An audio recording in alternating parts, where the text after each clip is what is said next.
Hi, it's me again with Corel Draw Tips and Tricks, and I just did a video on hopefully how to reproduce this eye. And this has got some different things going on. All the other lines are pretty much straight, and for the one that's really doing this, I would actually connect those lines or actually take that line out. And if it doesn't have to be perfect, exact copy. But what I would do is now I'm going to take the three-point line, three-point curve line, and I'm going to go from there to there, and then I'm going to arch it up around his eye. And then I'm going to go from here to here, and I'm going to arch it up around this eye. Now I'm going to get my two-point line, and I'm going to go from that node to that node, and then I'm going to go from that node to that node. And then you would do the same thing with the other parts, but we want this solid. Now, I'm going to, you could use an ellipse here, but I'm going to try the three-point curve line, and we're going to go from there to there.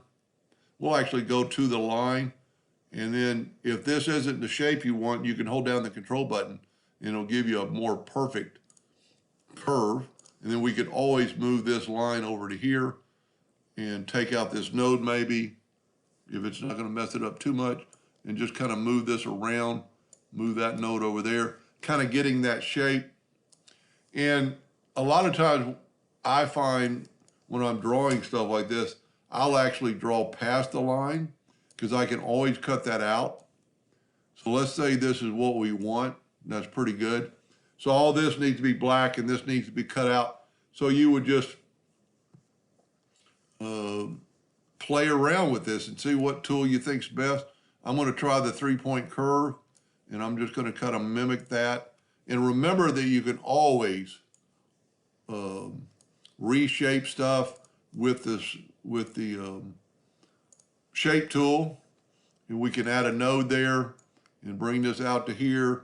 Don't worry about the little all these other little parts right now. Kind of get the bulk of it, then take the two-point line, and you could actually use the freehand tool or even the curve or the three-point curve line, but I'm finding it's a lot easier to do stuff like this. Now let's take the shape tool again, and let's move this out here.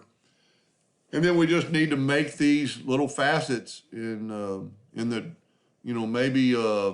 maybe even use the freehand tool on this part and just see how good you can trace with the line. And that looks pretty good. We'd want it off that other line before we finish it. And you see you've got a bunch of nodes, and I would connect those two nodes and smooth some things out. Maybe you can take that node out, bring that around there, kind of lower it.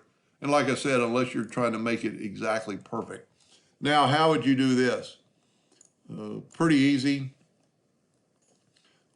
Take your shape tool and add a node.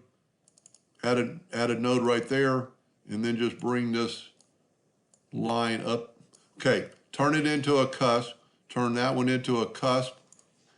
Go ahead and turn this one into a cusp. And then that way each line will move separately. And then you can kind of control your handles.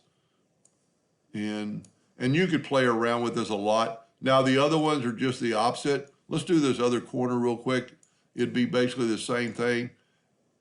Take the shape tool and add a node. Add a node. Let's go ahead and grab them both. Right click, turn them into a cusp. And that way your handles, and unclick them, and then your handles will let you individually move stuff around. We're doing pretty good, I think. Now the other is just the opposite.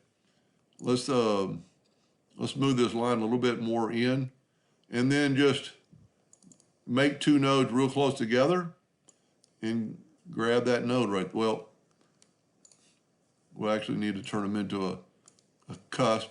Or let's try to turn them into we can't use anything else but a cusp. And then just grab that handle. Whoop. Sometimes you'll actually delete stuff accidentally.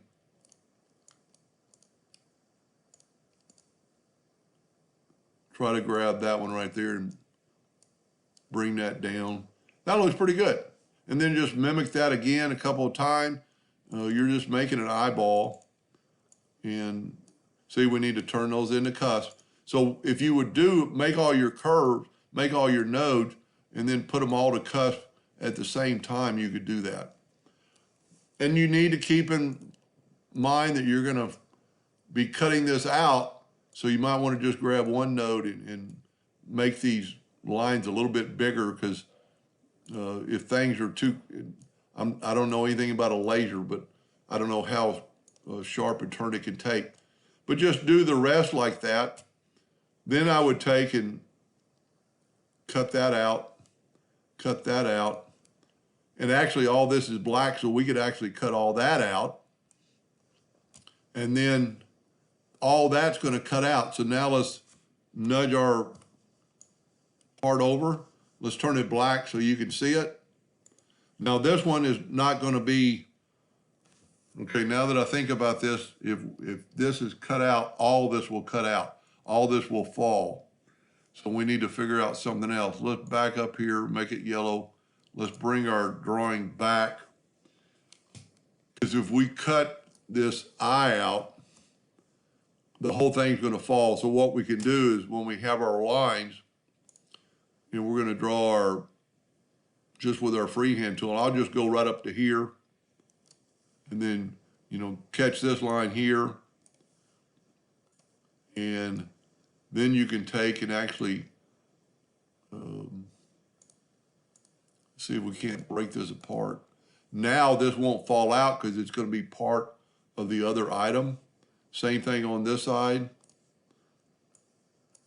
Just take your shape tool and move that line. Those weren't connected. I didn't join them. I could have possibly joined them. And if you do this and then get rid of this, and these lines are all connected up to the other part, then the whole thing will be cut out, and these center pieces will not fall out. Well, they'll fall out, but the whole piece won't fall out. This is going to be kind of a neat project for this gentleman. And, you know, just do exactly what I was saying. You know, do it in sections of a time. You can stop right there, and if you got a little angle, you can go there. You know, just take your time and make some lines. I hope that helped a little bit. Thank you for watching.